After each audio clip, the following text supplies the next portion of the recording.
Hey, I've got a new book out. It's called Dollbloods. It's a nice piece of comedic fantasy, inspired by stuff like Terry Pratchett and Yancey Crowshaw's first novel, Mogworld. If you're looking for something new to read and feel like supporting a struggling indie, check it out. Links are in the description.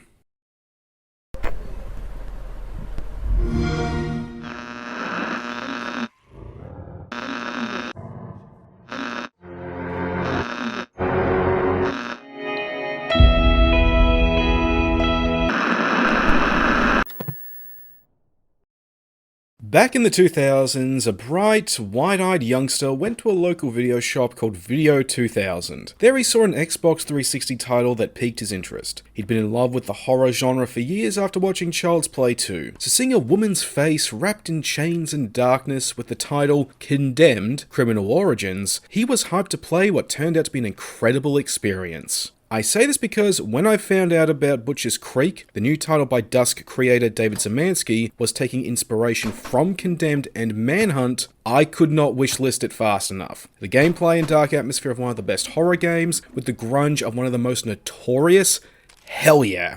Plus, I love Dusk, enjoyed Iron Lung, and had fun with Pony Factory. So when I went to go see the Fleming Lips for my birthday, I bought it for the trip, and it was honestly like GTA Chinatown Wars. I know that sounds like an odd comparison, a throwback to GTA's early top-down days, when this is a linear first-person horror game, but hear me out. When Chinatown Wars came out, Yancey's Zero Punctuation review pointed out how each of Chinatown Wars' faults were balanced out by its other faults, creating something prodigal in its idiocy. The latter of his statement doesn't apply, but it does sum up my experience with Butcher's Creek. Each of its faults are balanced out by another fault, or something else.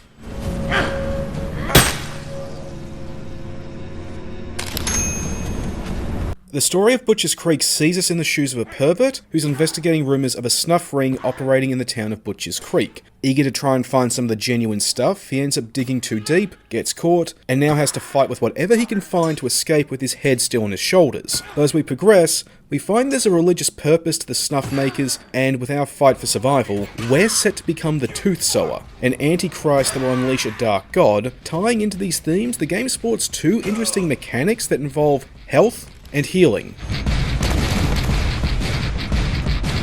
When the game starts, we have very limited health, but we can increase it by finding something in the environment. Snuff films. The more tapes we collect, the higher our total health becomes, but these tapes also function like the ink ribbons from Resident Evil. We have to spend them in order to save. Then there's also supply rooms. These are locked and you need to give up a certain number of tapes to unlock them. On paper, this creates a great risk and reward factor. Do you try and go without saving for as long as possible and risk your progress? Or do you make yourself more vulnerable to avoid losing progress? Or do you access a supply cache that might not be worth it? However, there's enough tapes scattered throughout the levels that you can expect to use each save point once or twice without really putting yourself at risk, unless you're careless. Assuming you're not, once you get past the first 2 or 3 levels, it'll feel less and less like saving or accessing those supply rooms are stacking risk, robbing the game of a passive sense of anticipation and dread. Healing, however, is handled in a very unique way. The closest comparison I can make is the ego meter from Duke Nukem Forever. In order to heal, we need to take photos of gore. The more vicious the scene, the more we recover, but they can only be photographed once, giving the player a reason to ration out their healing opportunities by only using them when they need to. There's also snuff photos we can pick up for a full heal, but it's not a good idea to just grab them. It's best to leave them for when you actually need them, and all of this leads the player thinking ahead, planning and strategizing when to heal and where, and this gets even deeper when you can also create healing spots. Sometimes when you whack an enemy, they'll leave a blood splatter that you can photograph. Now these don't heal much and are negligible in your strategy, but they're a nice dynamic feature, and when you're desperate, that extra little bit of health can be what you need to just make it through to the end of the level.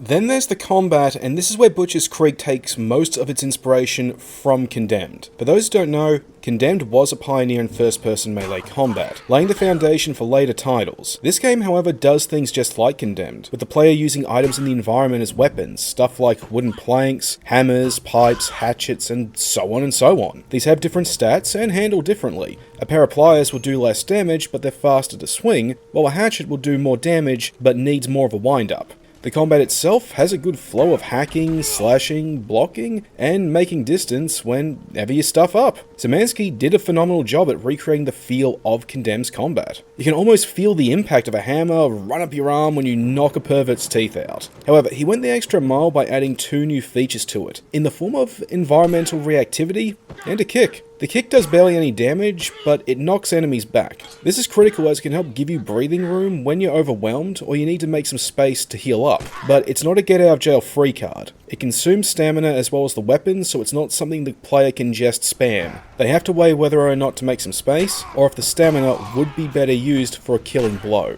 But unlike Condemned, once you get used to the feel for the combat, it does lose a little bit of its challenge, and this can diminish the game's fear factor. Playing on hard does remedy this. The enemies hit a lot harder and will make you hoard the snuff tapes more readily. Personally, I recommend trying out the hard mode either if you find normal too easy, or if you've beaten it and you just want more.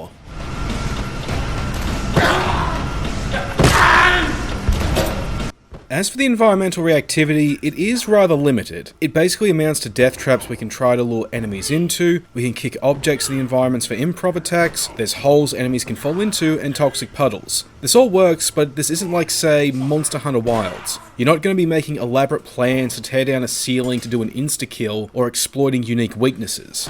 Though I hope these are ideas Szymanski is considering for a sequel. The most I used the environment for was just luring enemies into the right spot to kick them into a death trap or into a hole. It's a shame that there aren't any puzzles or side challenges that demand we engage with these elements. Whenever we need to find a key to progress, it's always just explore and go down the linear path till you find the key. Kill all the enemies along the way. Find the key. Kill the new enemies that spawned.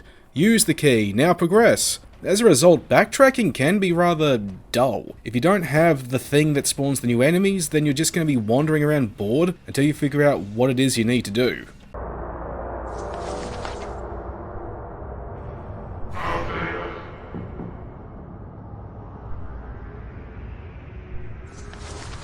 Then there's the enemies, and they all seem to have the same AI and pretty much use the same strategy of just moving toward the player until they're close enough to land a hit. The bagheads are the ones you'll see the majority of the time. They're all-rounders with a balance between damage and speed, and they use any weapon. The rednecks are a different breed of all-rounder who prefer balanced weapons. The AI is easier to disengage with, which makes aggro luring less viable. The bronies favour speed and focus on using fast weapons. They also move the fastest, making running away a less viable strategy, while kicks and stuns are much more effective.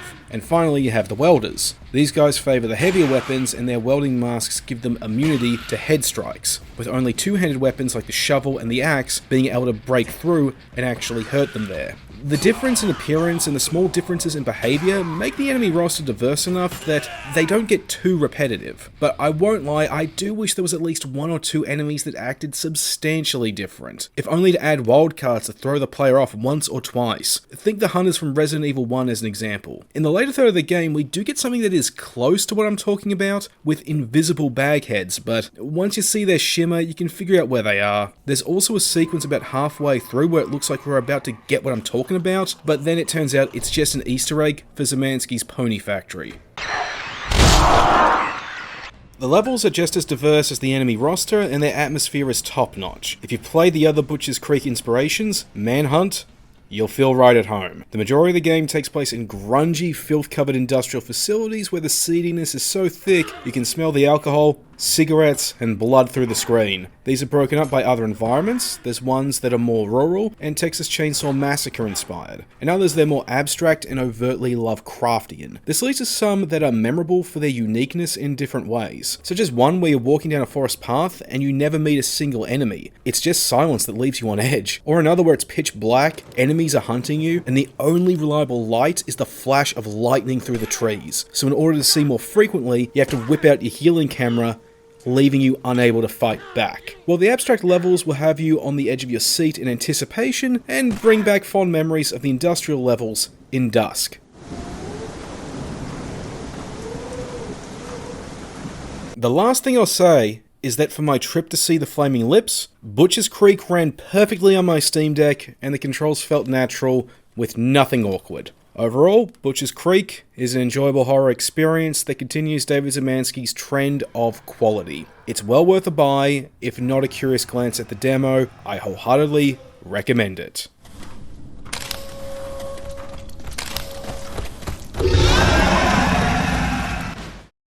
Alright, thank you so much for checking out this video. I really do appreciate it. If you really enjoyed it, please feel free to hit the like and the subscribe buttons, and also don't forget to check out the links to my books in the description. Now for the next game review, I'm thinking about taking a look at Beyond the Ice Palace 2. I've been playing it for a fair bit, I've been enjoying it more than I thought, so I might give it some attention that it deserves. I've also got a review of Longlegs for you guys to enjoy, and I'm also planning to do one on the new Looney Tunes movie, The Day the Earth Blew Up. I've got all that and more coming up, so please stick around.